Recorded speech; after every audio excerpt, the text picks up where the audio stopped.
Hi friends, welcome to our channel Shamu home foods. ఈరోజు మనం ఎంతో రుచికరమైన సొరచాప పిట్టు లేదా సొరచాప ఫ్రై తయారు చేసుకుందాం. ఇంకెందుకు ఆలస్యం, ముందుగా 1/2 kg సొరచాప ముక్కలను తీసుకొని శుభ్రంగా వాష్ చేసి ఇందులో 1 కప్పు వాటర్ని యాడ్ చేసుకొని స్టవ్ మీద పెట్టి ఒక 10 నిమిషాల పాటు బాయిల్ చేసుకోవాలి.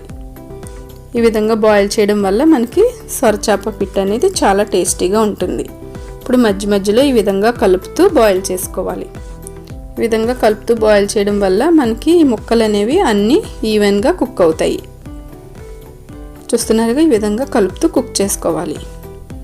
ఇప్పుడు వీటిలన్నిటిని ఒక 10 మినిట్స్ తర్వాత బాయిల్ అయిన తర్వాత వీటిలన్నింటినీ వేరే బౌల్లోకి తీసి పక్కన పెట్టుకోవాలి. ఇప్పుడు మరొక ప్యాన్ పెట్టుకుని అందులోకి 5 స్పూన్ల ఆయిల్ వేసి సన్నగా తరిగిన ఉల్లిపాయ ముక్కలు, 5 పచ్చిమిరపకాయ ముక్కలు, కొద్దిగా కరివేపాకు, కొద్దిగా కొత్తిమీర వేసి కలుపుతూ 2 మినిట్స్ ఫ్రై చేసుకోవాలి. ఇప్పుడు ఇందులోకి రుచికి సరిపడా సాల్ట్, 1 స్పూన్ అల్లం వెల్లుల్లి పేస్టు, కొద్దిగా పసుపు వేసి మరొక 2 మినిట్స్ కలుపుతూ ఫ్రై చేసుకోవాలి. ఇప్పుడు మనం ముందుగా బాయిల్ చేసి పెట్టుకున్న ఈ సొరచాపని ఈ విధంగా స్మాష్ చేసి ఇందులోకి వేసుకోవాలి. వేసుకొని బాగా కలుపుతూ ఫ్రై చేసుకోవాలి. మీకు ఇందులో ఫిష్ బోన్స్ అనేవి ఉంటాయి కదండి, ఒకవేళ నచ్చకపోతే తీసేయచ్చు, కానీ అవి కూడా టేస్ట్గా ఉంటాయని నేను వేసేస్తున్నాను.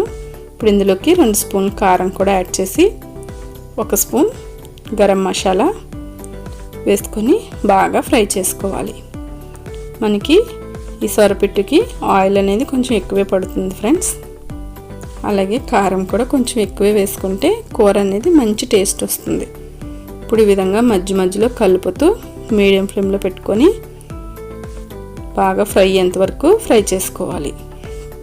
చూస్తున్నారుగా, ఈ విధంగా బాగా కలుపుతూ ఫ్రై చేసుకోవాలి. ఇప్పుడు ప్యాన్కి సపరేట్ అవుతూ ఉండగా చివరిగా సన్నగా కట్ చేసుకున్న కొత్తిమీరని కూడా యాడ్ చేసుకొని ఒక సర్వింగ్ బౌల్లోకి తీసుకోవడమే. మొత్తం మీద ఒక 15 మినిట్స్కి పిట్టు అనేది తయారవుతుంది. చూస్తున్నారుగా, చాలా రుచికరమైన సొరపిట్టు మనకి తయారైపోయింది. ఈ ఫ్రైని మనం వేడివేడిగా సర్వ్ చేసుకుంటే చాలా బాగుంటుంది.